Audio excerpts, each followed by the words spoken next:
प्रिय विद्यार्थियों, आइए पढ़ते हैं उत्तर प्रदेश माध्यमिक शिक्षा परिषद प्रयागराज की कक्षा 10 के हिंदी काव्य के अंतर्गत सुमित्रा नंदन पंत के चंद्रलोक में प्रथम बार इस शीर्षक को आज देखेंगे। और इसमें अमेरिका के चांद पर पहुंचने का अर्थात उनके वैज्ञानिकों की वहां पहुंचने का वर्णन किया गया है और ये बताया गया है कि वैज्ञानिक प्रगति निरंतर हो रही है और अणु युग का भी शुभारंभ हो चुका है। लेकिन कवि की इच्छा है कि जो अणु युग है यानी अणु शक्ति का प्रयोग वह विश्व कल्याण के लिए किया जाए, हथियार बनाने के लिए ना किया जाए। वास्तव में 20 जुलाई 1969 को नील आर्मस्ट्रांग और बज एल्ड्रिन ये दो अंतरिक्ष यात्री गए थे और पहुंचे थे। उसी समय का ये वर्णन है, मतलब ये पुराना हो गया है। इसके बाद चंद्रयान 3 भारत का पहुंच चुका है और क्योंकि भारत के मिशन की बात यहाँ नहीं की गई है, ये भारत की उपलब्धि 2023 में हुई है। 23 अगस्त 2023 को भारत का चंद्रयान 3 जो एकदम मानव रहित था चांद पर भेजा गया है। तो अमेरिका से कहीं आगे भारत है, लेकिन यहाँ पर बड़ाई अमेरिका की गई है, इसलिए मैं ये बातें कह रहा था। तो वीडियो परीक्षा की दृष्टि से महत्वपूर्ण है, पढ़िएगा और कलम लेके बैठिएगा।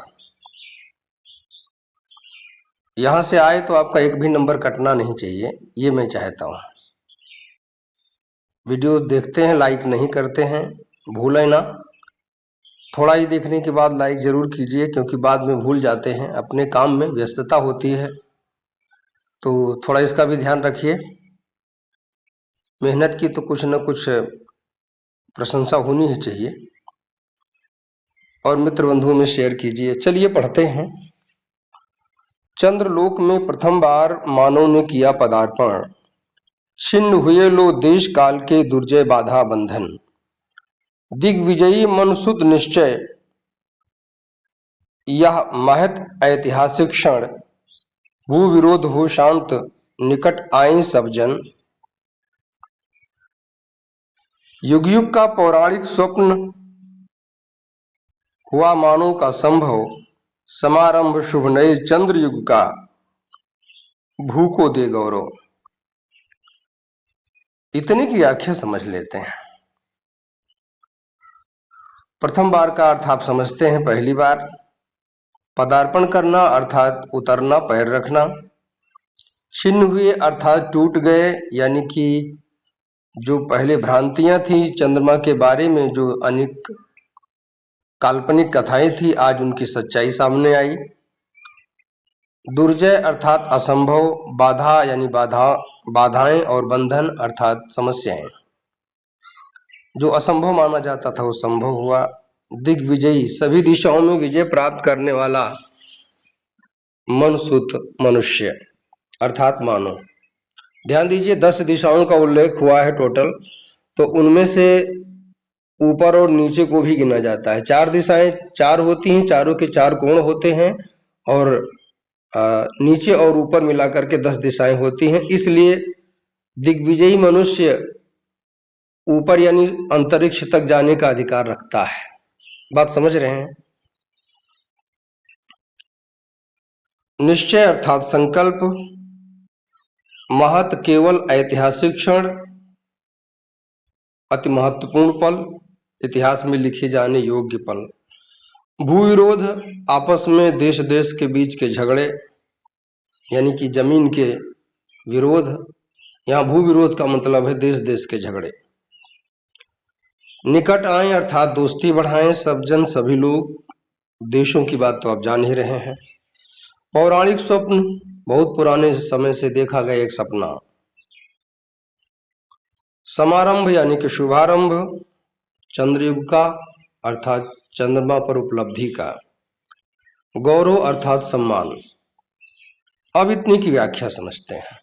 प्रस्तुत पद्यांश में अमेरिका द्वारा भेजे गए चंद्रयान अपोलो 11 यानी अपोलो 11 की उपलब्धि के बाद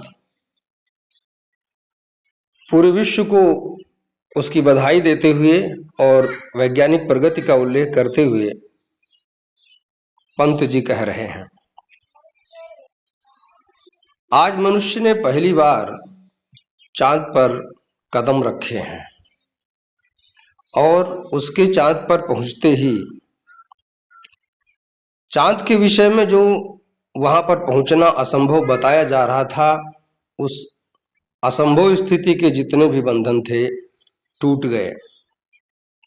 और जो भी चांद के बारे में लोगों की भ्रांतियां थी कि एक देवता है, एक सुंदर स्त्री जैसा है, तमाम जो उसके बारे में चर्चा हो रही थी, आज वो सब सबके सामने आ गया है। अर्थात झूठी कल्पनाएं खत्म हो चुकी हैं। आज चांद की सारी वास्तविकता मनुष्य वहां जाकर के देख चुका है। वास्तव में यह मनुष्य मनु की संतान है, अर्थात अदम्य साहसी है। यहाँ मनु सूत्र का तात्पर्य अदम्य साहसी से है। मनुष्य असीमित हिम्मत और शक्ति वाला है, इसलिए यहाँ तक पहुंचा है। मनुष्य जो भी ठान ले उसे वो कर सकता है। यह एक ऐतिहासिक क्षण है, लेकिन इसे केवल इतिहास के पन्नों तक नहीं छोड़ना है, इसीलिए महत् शब्द का लगाया गया है, प्रयोग किया गया है। यह एक केवल उपलब्धि नहीं है, यह आने वाले भविष्य की अनेक योजनाओं का आधार बनेगा। यानी कि आज मनुष्य ने अपने संकल्प को पूरा किया है, वो चांद पर पहुंच गया है। यह एक बहुत महत्वपूर्ण ऐतिहासिक क्षण है, सबके लिए गौरव का दिन है। इस उपलब्धि के बाद हर क्षेत्र में वैज्ञानिक प्रगति चल रही है, चलेगी, लेकिन सभी देशों के लोगों को चाहिए कि वो मित्रता के लिए हाथ आगे बढ़ाएं और एक दूसरे से दोस्ती करके अपनी उन्नति करें।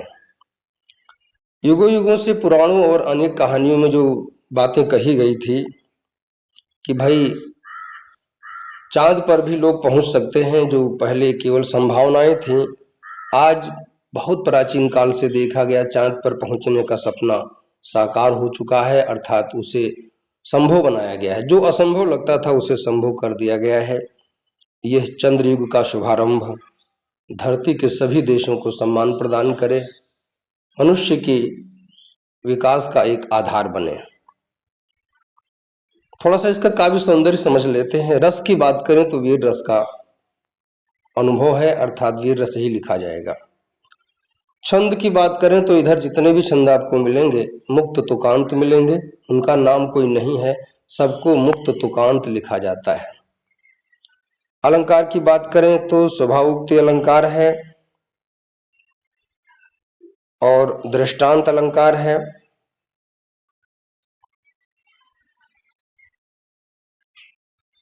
और कोई विशेष अलंकार मैं यहाँ नहीं देख पा रहा हूँ, देखता हूँ, हो सकता है पुनरुक्ति प्रकाश हो, लेकिन अभी नहीं मिला। तो अनुप्रास, स्वभावोक्ति और दृष्टांत, ये तीन अलंकार हमको यहाँ पर दिखे।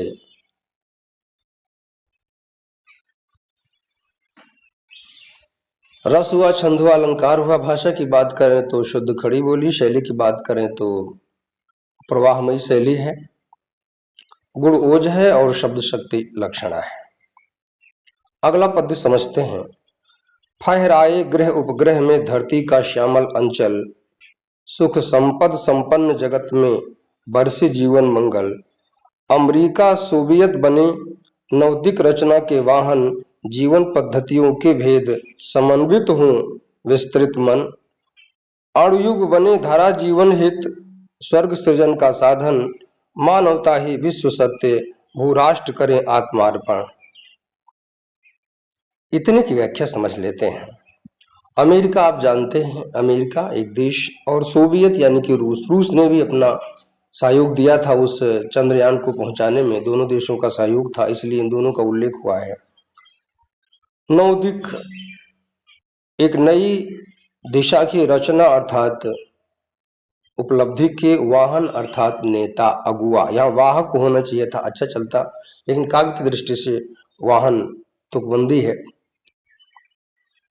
जीवन पद्धतियों के भेद, जो सबके जीवन शैली है अलग अलग है, वो एक हो जाए, अर्थात कोई हथियारों में विश्वास करता है तो कोई लोक कल्याण की बात करता है।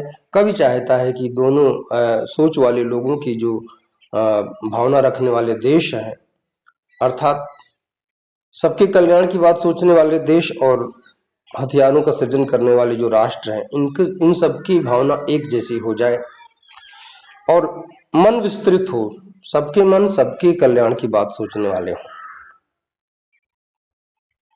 ये वास्तव में अणु युग है, अर्थात परमाणु युग है, जो ज्यादातर विनाशकारी हुआ है। जापान में जो बम गिराए गए, परमाणु बम, उसका असर दुनिया जानती है। तो ये जो अणु युग चला है, अर्थात उपलब्धियों का परमाणु का युग चल रहा है, वह पूरी धरती के कल्याण में उसका प्रयोग हो, अर्थात सबके कल्याण के लिए हो। स्वर्ग सृजन का साधन, अर्थात सभी के कल्याण की बात करे। वास्तव में मानवता ही पूरे संसार के लिए सत्य अर्थात कल्याणकारी है। भूराष्ट्र देश के सभी देश, विश्व के सभी देश जितने भी हैं, वो आत्मार्पण अर्थात इसके लिए सहयोग करें। आत्मार्पण का आशय यहाँ पर है, आत्मसमर्पण नहीं, सबका सहयोग। आइए इसकी व्याख्या समझते हैं। प्रस्तुत अवतरण में पंत जी वैज्ञानिक प्रगति को विश्व कल्याण के लिए प्रयोग करने की बात करते हुए कहते हैं, धरती का हरा हरा अंचल अर्थात धरती की हरियाली अर्थात संसार की खुशियां ग्रह और उपग्रह तक पहुंच जाएं। पूरी धरती में अर्थात पूरे संसार में कल्याण वर्षे, सबके जीवन में मंगल अर्थात शुभ घड़ियां आए। अमेरिका और सोवियत यह वैज्ञानिक प्रगति में पूरे देश का नेतृत्व, पूरे विश्व का नेतृत्व करें, आगे बढ़े। लेकिन सावधान विद्यार्थियों, अमेरिका और रूस नेता बनेंगे तो क्या हम लोग उसके पीछे दौड़ेंगे? हम चाहते हैं कि जब उनसे कम खर्चे में हमारा चंद्रयान 3 पहुंच चुका है तो हम ये कहेंगे हमारा देश यानी भारत देश पूरे विश्व का नेता बने। लेकिन यहाँ जो लिखा है आप उसी की व्याख्या कीजिएगा। किसे नेतृत्व सौंपा जा रहा है? तो रूस और अमेरिका को। तो अमेरिका और सोवियत रूस अर्थात रूस एक नए विश्व की रचना के नेतृत्व का संवहन करता बने, अर्थात एक नए वैज्ञानिक प्रगति के सहयोगी बने। आपस में लोगों की जो जीवन शैली है वो मित्रता पूर्वक आगे बढ़ने वाली हो। सब लोग मिलजुल कर रहें, एक दूसरे के सहयोग के लिए आगे बढ़ें। यह जो अणु युग है यानी परमाणु युग है, यह युग लोगों के कल्याण के लिए कल्याणकारी हो और संसार को सुंदर बनाने के लिए, एक सुंदर बनाने का साधन बने। वास्तव में मानवता ही सबके लिए कल्याणकारी है। पूरे संसार में सब लोग मानवता का प्रचार करें और सभी देश एक दूसरे के सहयोग के लिए आगे आए। आत्मार्पण का मतलब है आगे आना। काव्य सौंदर्य यहाँ पर पूर्वोत्तर रहेंगे। थोड़ा सा हम आगे बढ़ते हैं, अगला अंश देखते हैं। धरा चंद्र की प्रीत परस्पर, जगत प्रसिद्ध पुरातन, हृदय सिंधु में उठता स्वर्गिक ज्वार देख चंद्रानन। देखिए, धरती और आसमान का जो एक दूसरे के प्रति प्रेम है वह पूरे संसार के कल्याणकारी, पूरे संसार के लिए कल्याणकारी हो। जिस प्रकार सागर भी चांद को देख करके सागर में भी लहरें उठती हैं, ज्वार भाटा उत्पन्न होता है, ठीक उसी प्रकार आज जब मनुष्य चांद पर पहुंच गया है तो लोगों के हृदय रूपी सागर में पूरी संसार की कल्याण की भावना का ज्वार अर्थात ज्वार भाटा उत्पन्न हो। तो यहाँ थोड़ा सा दमदार अलंकार मिला है। हृदय सिंधु में रूपक अलंकार है और शेष में अनुप्रास, स्वभावोक्ति और दृष्टांत अलंकार है। स्वर्गिक ज्वार अर्थात कल्याणकारी विचार, पूछे स्वर्गीय ज्वार का क्या मतलब है, तो विश्व कल्याण की भावनाओं का उठना। ज्वार क्यों कहा गया है, क्योंकि साधारण सोच से विश्व कल्याण नहीं हो सकता। जैसे समुद्र में ज्वार भाटा तीव्र गति से आता है, ज्वार आता है और लौट जाता है। तो जैसे चंद्रमा को देख करके सागर के जल में वृद्धि हो जाती है और लहरें तेज तेज उठने लगती हैं, ठीक उसी प्रकार से आज चांद पर मनुष्य पहुंच गया है, तो लोगों के मन में विश्व कल्याण की लहरें उठनी चाहिए। अब ये कौन सा सिद्धांत है, थोड़ा सा आपको इसके बारे में भूगोल का सिद्धांत बताते हैं। पूर्णिमा का चांद देख लेने के बाद जो है धीरे धीरे सागर के लहरों के मध्य में शिथिलता आती है, लेकिन जैसे द्वितीया का चांद नजर आता है, यानी कृष्ण पक्ष के बाद जब चांद दिखाई पड़ता है, तो उसकी लहरों में तेजी आ जाती है, अर्थात उसका पानी भी तेजी से बढ़ता है। ऐसी मान्यता है और कुछ भौगोलिक कारण भी हैं। तो आज यहीं तक, इसको रीता से लिया गया था।